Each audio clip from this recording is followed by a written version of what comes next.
अस्सलाम वालेकुम dear students, क्या हाल है जी आपके। उम्मीद करता हूँ आप सारे ठीक और खुशहाल होंगे। शुरू करते हैं अल्लाह के बाबरकत नाम से जो बहुत ही मेहरबान और निहायत रहम करने वाली ज़ात है, और खुशामदीद कहते हैं आप सबको दी कंप्यूटेस्ट सर्विसेज अकेडमी में।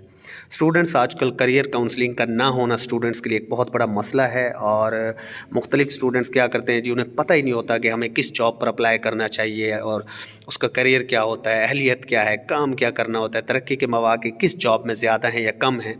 तो इसी हवाले से अकेडमी ने अपने यूट्यूब चैनल के ऊपर करियर काउंसलिंग के हवाले से एक प्लेलिस्ट बना रखी है, जहां पर गाहे बगाहे हम डिफरेंट जॉब्स की मुकम्मल मालूमात आपको प्रोवाइड करते हैं। तो ये करियर काउंसलिंग का जो हमारा सिलसिला है, इंशाल्लाह आप लोगों के लिए मददगार साबित होगा। कमेंट्स में ज़रूर बताइएगा। आज हमने जिस पोस्ट को सिलेक्ट किया है उसका नाम है ज़िलादार। ज़िलादार की जॉब कैसी है, क्या ये आपको करनी चाहिए कि नहीं, इसकी अहलियत क्या होती है, आप अप्लाई कर सकते हैं या नहीं, सिलेबस आउटलाइन क्या होती है, काम क्या करना होता है, तरक्की के कितने मौके होते हैं, अदर पर्क्स एंड प्रिविलेजेस क्या होती हैं। तो ये सारी डिटेल इस एक वीडियो में आपके साथ शेयर की जाएगी। सेकंड, अगर आप लोग पीपीएससी, एफपीएससी या किसी भी वन पेपर कम्पिटिटिव एग्जाम की प्रिपरेशन कर रहे हैं तो डिस्क्रिप्शन के अंदर अकेडमी के फ्री डेमो लेक्चर्स मौजूद हैं। अकेडमी के जो सेशंस चल रहे होते हैं प्रिपरेशन के हवाले से, उनकी तफसील मौजूद है, और फ्री व्हाट्सएप, फेसबुक वगैरह के हमारे जो ग्रुप्स हैं वो भी, उनकी भी यहाँ पर लिंक्स मौजूद हैं, आप ज़रूर ज्वाइन कीजिए। सबसे पहले देख लेते हैं कि आपको मिनिमम क्वालिफ़िकेशन क्या चाहिए और ज़िलादार किस महकमे का हिस्सा है, इसका काम क्या होता है, देखते हैं जी। सबसे पहले आपको यहाँ पर बता दें कि ज़िलादार की अगर हम पोस्ट की बात करें तो यहाँ पर आपको सामने ये नज़र आ रहा होगा कि महकमा अनहार यानी कि पंजाब इरिगेशन डिपार्टमेंट के अंदर ये जॉब होती है। पंजाब इरिगेशन डिपार्टमेंट या महकमा अनहार जिसे आप कहते हैं, और BPS 14 इसका कभी हुआ करता था, बट अब ये जो स्केल इसका रिवाइज़ होकर 16 हो चुका है। तो ये भी एक बहुत बड़ी आपके लिए न्यूज़ है कि ज़िलादार जो पहले 14वें स्केल पर होता था अब 16वें स्केल पर होता है। ओके जी। उसके बाद अगर आप क्वालिफ़िकेशन इनकी रिक्वायरमेंट को देखें तो बेशक ये 16वें स्केल की जॉब हो चुकी है, बट अभी भी अगर आपके पास BA की डिग्री है, BSc की डिग्री है, और आपकी सेकंड डिवीजन इवन है, तब भी आप लोग इसके ऊपर एलिजिबल होते हैं। इवन अगर आपने BSc एग्रीकल्चर की डिग्री ली हुई है सेकंड डिवीजन में, तब भी आप इसके ऊपर एलिजिबल है। मतलब 14 ईयर्स क्वालिफिकेशन इसके अंदर रिक्वायर्ड होती है, और 14 साल तालीम, 14 साल डिग्री आजकल हर बंदे के पास है, और आपको डायरेक्ट 16 स्केल ज़िलादार का मिल जाता है, जो कि एक बहुत बड़ी अपॉर्चुनिटी है। नेक्स्ट, यहाँ पर मैं एक इम्पॉर्टेंट बात आपको बता दूं कि ये पंजाब लेवल पर इनका मुकाबला नहीं होता, बल्कि डिवीजन लेवल पर इनका मुकाबला होता है। मतलब मुल्तान डिवीजन की सीट्स अलहदा आती हैं, लाहौर डिवीजन के अलहदा, इस तरीके से रीजन वाइज ये सीट्स आती हैं, तो कंपटीशन थोड़ा सा कम रहता है। 16 स्केल की आपको जॉब अगर डिवीजन लेवल पर कंपटीशन पर मिलती है तो ये एक बहुत बड़ी बात है। प्रीवियस जो पॉलिसी है Punjab public service commission and department की, वो यही रही है।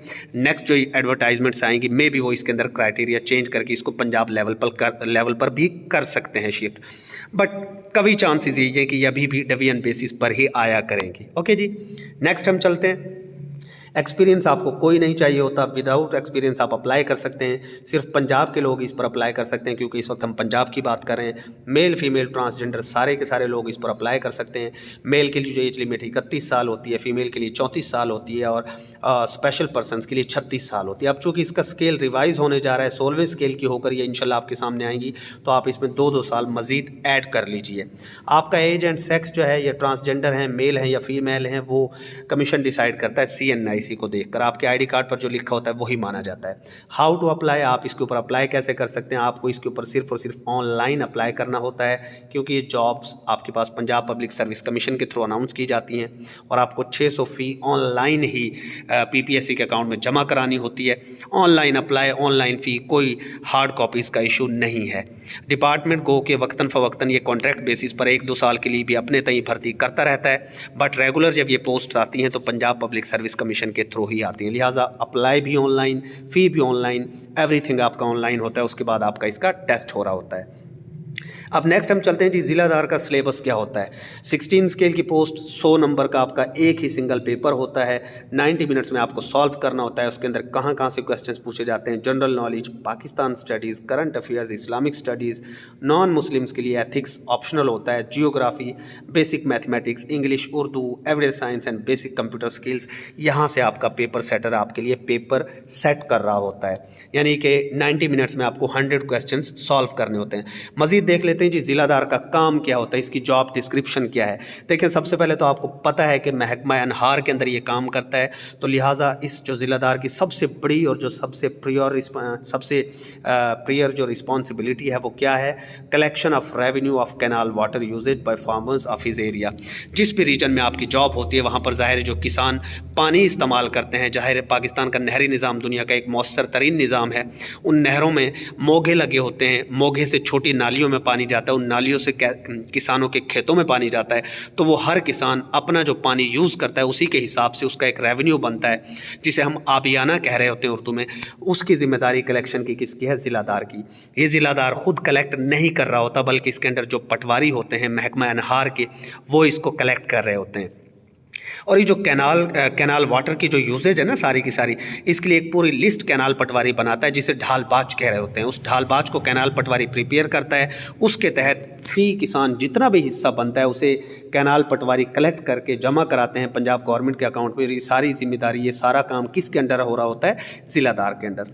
नेक्स्ट अगर हम दूसरी अगर इसकी रिस्पॉन्सिबिलिटी देखें तो दूसरा अहम काम इसका क्या है, जो वाटर रेलेवेंट जो डिस्प्यूट्स होते हैं किसानों के दरमियान उनको दूर करना। आपको पता है कि वाराबंदी के इश्यूज़ होते हैं पानी के, कुछ लोग पानी को चोरी भी कर लेते हैं और किसानों के दरमियान पानी के ऊपर झगड़े भी हो जाते हैं, तो इन डिस्प्यूट्स को रिजॉल्व करना भी किसका काम है, ज़िलादार का काम है। ठीक है, अब यहाँ पर मैंने एक वर्ड यूज़ किया वाराबंदी। जो वाराबंदी है ये पानी के अंदर इस्तेमाल किया जाता है। कुछ किसानों को 6 महीने तक रात को पानी लगाना पड़ता है, कुछ को दिन में पानी लगाना पड़ता है, और कुछ लोग किस बंदे को कितना पानी मिलेगा उसकी ज़मीन के उसके रकबे के हिसाब से, ये भी कौन डिसाइड करता है, ज़िलादार अपने सुपीरियर ऑफिसर्स के गाइडलाइंस के अंदर। तो ये सारे के सारे काम जो पानी से रेलेवेंट है, ये सारे के सारे कौन करता है, ज़िलादार। अक्सर नहरों में से बड़े बड़े जागीरदार किसान कुछ पानी तोड़ लेते हैं, पाइप लगाकर ट्रैक्टर की मोटर चलाकर वो पानी निकाल लेते हैं नहर में से, तो इसका जिम्मेदार भी कौन है, ज़िलादार। पटवारियों के ज़रिए वो सारा काम करवा रहा होता है। इसके अलावा नहरों के अंदर जब नहरें शुरू होती हैं, कुछ नहरें दवामी नहरें होती हैं जो मुसलसल पूरा साल चलती हैं, कुछ गैर दवामी नहरें होती हैं जो 6 महीने चलती हैं, 6 महीने बंद रहती हैं। जब एक नहर 6 महीने बंद रहती है ना, तो उसके अंदर ब्लॉकेज आ जाती है, कचरा वहाँ पर जमा हो जाता है, इसलिए नहर में पानी का फ्लो प्रॉपर नहीं हो पाता जब नहर रीस्टार्ट करती है। तो इस नहर की सफाई करवाना, ये जिसको आप बेलदार कह रहे होते हैं, जो पटवारी के भी अंडर काम करो, तो बेलदार आकर नहरी पटवारी के ज़ेरे निगरानी नहरों की सफाई कर जाता है। नहरों में से जो गंदगी वगैरह उसको निकाल के साइड पे फेंक जाता है। तो नहरों की सफाई, नहरों के पानी को चोरी से बचाना और पानी के जितने डिस्प्यूट्स हैं उनको रिजॉल्व कराना, पानी की वाराबंदी किसानों के दरमियान बनाना, और पानी का जो रेवेन्यू है, पानी का जो आपियाना है, फ़ी का जिस भी ज़मींदार के पास जितना आता है, ये सारे काम किसके अंडर हो रहे होते हैं, ज़िलादार के अंडर। तो ज़िलादार एक बहुत ही ज़बरदस्त किस्म की जॉब है। एग्रीकल्चरल अगर हिसाब से आप देखें तो जितने भी जो एग्रीकल्चर के हिसाब से जो एरियाज़ हैं पाकिस्तान के, जैसे मुल्तान है, साउथ पंजाब की जो एरियाज़ है, यहाँ पर इस जॉब की बहुत वर्थ है। किसान आपकी बड़ी इज्जत कर रहे होते हैं, किसान तो इवन एक पटवारी की भी बड़ी इज्जत कर रहे होते हैं। अब हम इस जॉब डिस्क्रिप्शन के बाद देखते हैं कि इसमें तरक्की के मौके कितने और बाकी चीज़ें क्या है। सैलरी पैकेज देख लेते हैं।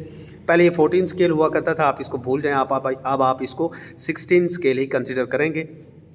14 स्केल के हिसाब से अगर आप देखते हैं तो इसकी सैलरी पहले तकरीबन 28,387 स्टार्टिंग सैलरी हुआ करती थी पर मंथ, लेकिन अब ये इंशाल्लाह आपकी तकरीबन 48,000, बल्कि 48 भी नहीं, तकरीबन 52,000+ में आप इसको कंसिडर करेंगे, 55 के राउंड अबाउट, इवन 60 भी बन सकती है कुछ अलाउंसेस को मिलाकर। तो 55 से 60,000 आपकी सैलरी स्टार्टिंग होती है इसके अंदर, जो कि एक अच्छी सैलरी है। 55 से 60,000 आप अपने जहन में रखिए, 55+ ये आप रखेंगे, क्योंकि अब इसका 16 स्केल इंशाल्लाह हो रहा है। उसके बाद नेक्स्ट हम चलते हैं जी, प्रमोशन करियर इसका क्या है। देखिए जी, जो ज़िलादार है ये प्रमोशन में नेक्स्ट डीसी बन जाता है, डीसी अनहार, जिसे आप डिप्टी कलेक्टर अनहार भी कहते हैं। और इसका स्केल क्या होता है, 17वां स्केल होता है। मतलब पहले 14 स्केल से भी ये डायरेक्ट 17 स्केल पर जाया करता था, और अब 16 से इसका नेक्स्ट कैडर क्या होता है, 17 स्केल। बट आपको एक डिपार्टमेंटल एग्जामिनेशन पास करना होता है, उस डिपार्टमेंटल एग्जामिनेशन को आप पास करते हैं तभी आप डीसी अनहार बन सकते हैं। नेक्स्ट अगर आप जाते हैं 17 स्केल के नेक्स्ट, इसको 18 स्केल मिलता है, जिसे आप कैनाल कलेक्टर कहते हैं। और ये 5 साल की जब आप अपनी सर्विस पूरी कर लेते हैं as a deputy collector, collector, तो फिर आप कैनाल कलेक्टर बन जाते हैं, मतलब आप कलेक्टर अनहार बन जाते हैं। ओके जी। उसके बाद कैनाल कलेक्टर का स्केल 18 है।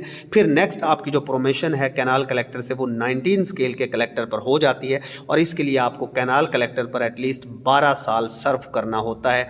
यानी अगर आप 17 एंड अबव 18 स्केल में 12 साल सर्व कर चुके हैं तो फिर आप कलेक्टर अनहार बन जाते हैं, जिसका स्केल 19 होता है। तो मतलब आप यार देखो ना कितनी ज़बरदस्त इसमें प्रोमोशन स्ट्रक्चर है एंड डिफाइंड प्रोमोशन स्ट्रक्चर है। और आपको क्या चाहिए, भरपूर तरीके से इसकी तैयारी करें। जनरल इन्फॉर्मेशन को देखें, पेपर जो होता है उसमें नेगेटिव मार्किंग 0.25 मार्क्स की होती है। एमसीक्यूज बेस्ड आपका पेपर हो रहा होता है, और नंबर ऑफ़ चांसेस जो है इसके आपके 3 होते हैं टोटल।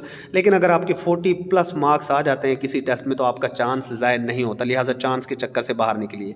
स्पेशल पर्सन्स जो होते हैं उन्हें फ़ी भी डिपॉजिट नहीं करानी होती, विदाउट फ़ी ही वो लोग अप्लाई कर सकते हैं। तो इसकी अगर आप तैयारी करना चाहते हैं या इसी तरह की मज़ीद जो बेहतरीन किस्म की जॉब्स हैं उनकी आप तैयारी करना चाहते हैं तो दी कंप्यूटेस्ट सर्विसेज अकेडमी का इंतखाब कीजिए, जो 2019 से आपको सर्विसेज अपनी प्रोवाइड कर रही है। Stay blessed. अल्लाह हाफिज़।